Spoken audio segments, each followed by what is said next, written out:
The Brexit soap opera continues. The British Prime Minister has succeeded in negotiating a new deal with the European Union in October, but he failed to get it validated in Westminster. So he asked for new elections, and this is the reason why the European Union postponed the deadline towards the 31st of January. Now, there are lots of uncertainties around the 12th of December elections. Of course, the Conservatives may win a sufficient majority to vote the deal in January, but it could also happen that other coalitions take place.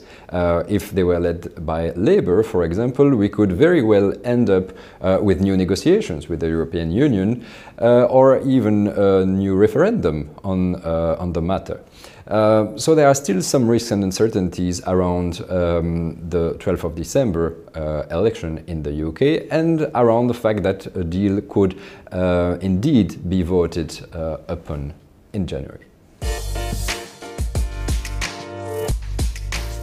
Now, voting on the deal in January would not mean that this is the end of the road. In fact, it would only open the door to the transition period.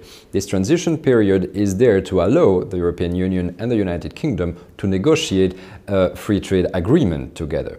The problem is that the transition period should normally end at the end of 2020, which is way too short to negotiate such an extensive trade deal. Michel Barnier indicated that it should take 2 to 3 years to negotiate such a deal. So the main risk for next year is clearly to see the UK departing from the EU in January 2021 without having had the time to negotiate an extensive free trade agreement with the EU.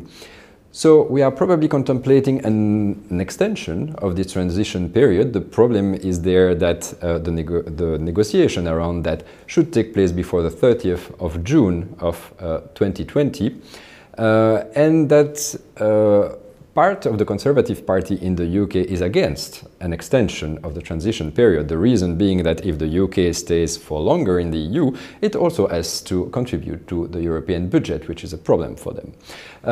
So there are lots of uncertainties there also around the extension of the transition period, and the main risk really is for January 2021. So on the markets, the British pound has appreciated since the summer by around 7%, simply because the risks of having a hard Brexit, so a no-deal Brexit, have receded quite extensively. Now, of course, if the new deal is voted in January, we could see a bit more appreciation, so in the beginning of the year. However, we don't expect the British pound to come back to its 2016 levels. As we saw, there are still lots of uncertainties around especially June 2020 and December 2020 that could bring back some volatility on the market. For the moment, we expect an average exchange rate in 2020 of 0.88 against the euro.